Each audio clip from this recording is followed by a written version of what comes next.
Hi guys, today I'm here to wrap up the month of March, tell you everything that I read, and unfortunately I did not read that much. It wasn't that great of a reading month.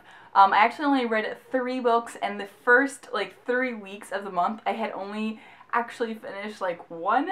So these last 2 books I read were actually in this last week, which is kind of pathetic, I know. But, so the very first book I read this month was Broken Hearts, Fences, and Other Things to Mend by Katie Finn. And I was drawn to this book a really long time ago because I saw this cover, I'll just be honest. I thought it was super cute. And I knew it was like a somewhat lighthearted contemporary. And then I found out that it was written by Morgan Matson. And a lot of you know that I love her books. I loved It Since You've Been Gone. I loved Amy and Roger's Epic Detour. So I read the synopsis and I was like, yes, I want this. I remember one day it was like $1 or $2 as an ebook, so I got it and I read it on my Kindle. And it was just so good, guys. If you love any of Morgan Matson's other books, or if you just love contemporary in general, pick this book up. It was so good. And parts of it really weren't what I was expecting, because it wasn't just a completely lighthearted contemporary book, because it's set in the summertime and there's beaches and there's romance and it's mostly though about friendship, or the lack of friendship, and I just loved it. There's betrayal, and there's people trying to redeem themselves and make up for past wrongs and things, and it was just so good. 5 out of 5 stars. There's going to be another one, which I believe comes out next month, so I don't know if it's going to be a duology or a trilogy. I think maybe a duology, but I am so excited. There's been cover changes, but I still think they're super cute, and I'm so excited to get the second book. The next book that I read, I don't have with me, so I'll just pop a picture, but that was The Fiery Heart by Rochelle Mead. This is book 4 in the Bloodline series. And if you guys have been following along recently what I've been reading, you know that I've been loving this series, and I loved the first 3 books. But this book, for the majority of this book, was not, in my opinion, as good as the other ones. I don't know specifically what it was, but it's very interesting because I was thinking back to when I read the Vampire Academy series a year ago, and the same thing happened. The first 3 books I was obsessed with, and I gave them 5 out of 5 stars. And then I got to book 4, and it's I just didn't like it as much, and I gave it a star less than the first 3. But then I ended up finishing the series strong, and I loved the 5th and 6th. So I'm thinking that maybe this is what has just happened, but it's not I dislike the whole book. I don't know, I seem to drag more than the other ones, because the other ones I feel just flew by.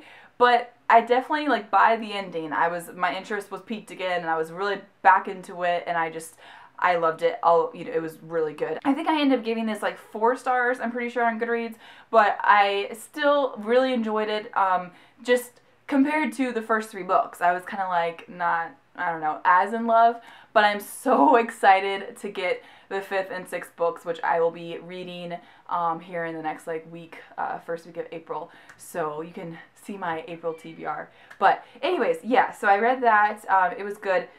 And then I finished the month with Red Queen by Victoria Aveyard, and this was the March book pick for my Goodreads group, Read Along with Priceiswong. Now, if you really want to, if you want to join, anyone can join that Goodreads group, so I'll link it below, but this is what we read in March, and I ended up giving this about 3.5 stars, and the reason why is this idea, the story behind Red Queen was so interesting to me.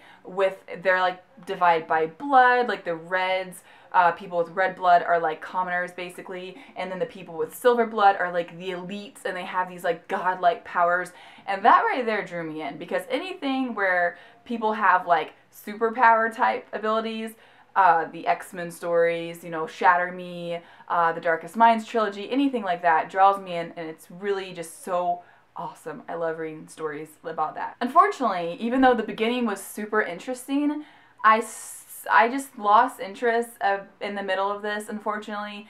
I think the main problem that I had was that I was not attached and not really connected to these characters really at all, and that's really unfortunate. But I remember at one point being halfway into this book, and I still did not feel that much for these characters. The main character was definitely who I had the most feeling for, but that was not even at that, it really wasn't that much. And It just was more than the others.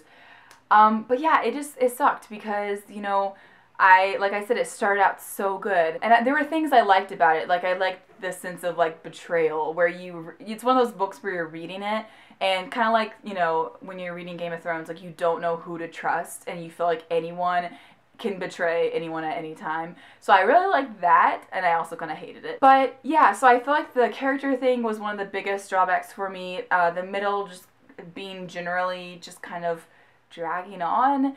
I feel like the writing was just like, the world was a little underdeveloped, and then it just, so much happened that I think it was, you know, the author could have put in more points of like character development and stuff, but she just chose to just keep moving the plot forward, and just so much happened in this book that I feel like this could have been ended a lot sooner, if you know what I mean. Since this is going to be more than just one book, I feel like we could have, you know, ended that point of the story at this point, and then just kind of had this rest being more developing the characters. Just my opinion, but I did enjoy it, and luckily, the reason why I gave it 3.5 stars is by the ending, it swooped back in and really piqued my interest, and by the end, I was so into it, and I was like, just this last chapter or so, I was like, oh my goodness, it was crazy, and then it ended, and I'm so excited to get the next one, even though, you know, this wasn't one of my favorite books of the year or anything,